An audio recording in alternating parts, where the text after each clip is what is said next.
আজি মই কঁঠালৰ আইচক্ৰীম ট্ৰাই কৰি চাইছিলোঁ, খাবলৈ ভালেই লাগিল। সেয়ে ভাবিলোঁ আপোনালোকৰ লগত ভিডিঅ'টো শ্বেয়াৰ কৰোঁ। কঁঠালৰ ফুটকেইটা কঁঠালটোৰ পৰা উলিয়াই লৈ এইদৰে গুটিকেইটা এৰুৱাই লৈছোঁ।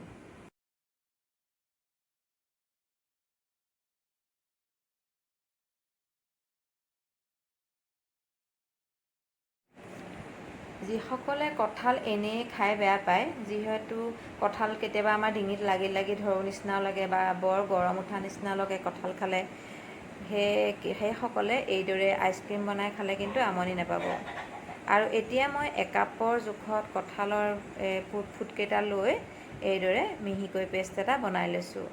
বাকীখিনি মই বেলেগ ৰেচিপি ট্ৰাই কৰিম, ইয়াত মই একাপহে দিছোঁ। আৰু এতিয়া মই আধা কাপমান ক্ৰীম দিলোঁ। মই ফ্ৰেছ ক্ৰীম লৈছোঁ। আপোনালোকে আমুল ক্ৰীম নাইবা হুইপ ক্ৰীম নাইবা যদি ক্ৰীম নাপায় তেতিয়া পাউডাৰ গাখীৰ 10 টকীয়া পেকেট এটা দি দিলেও একো নাই, ভাল লাগিব।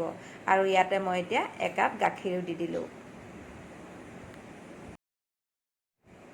ক্ৰীম নিদিওঁ বুলিলেও বা পাউডাৰ গাখীৰ নিদিওঁ বুলিলেও অকল গাখীৰ হ'লেও হ'ব, তেতিয়া খালি অকণমান টেষ্টটো বেলেগ হ'ব আৰু, কিন্তু ক্ৰীম দিলে টেষ্টটো বেছি ভাল হয়।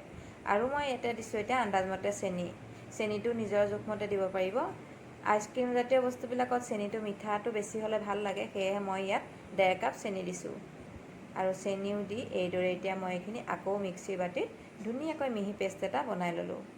এতিয়া মই এই ডিছপ'জেবল কাপকেইটাত এইখিনি সমানে ভাগ কৰি বাকি দিম।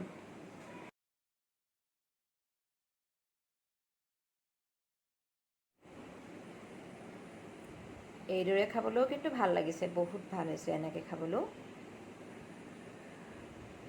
মোৰ কঁঠালটো প্ৰিয় হয়, কিন্তু আজিকালি মই কঁঠাল খাই বেয়া পোৱা হৈছোঁ।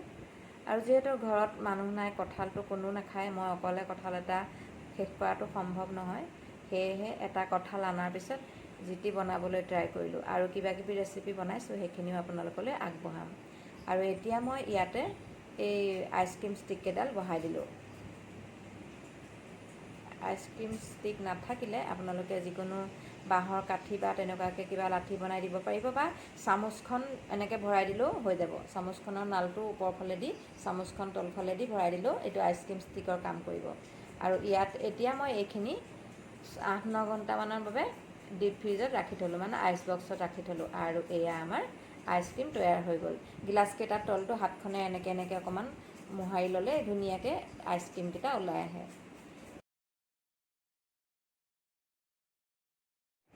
একেবাৰে সহজ, বেছি খৰচো নাই। এবাৰ বনাই খাই চাবচোন বাৰু। মোৰ ভিডিঅ'টো যিসকলে শেষলৈকে চালে তেখেতসকললৈ মোৰ বহুত বহুত ধন্যবাদ থাকিল।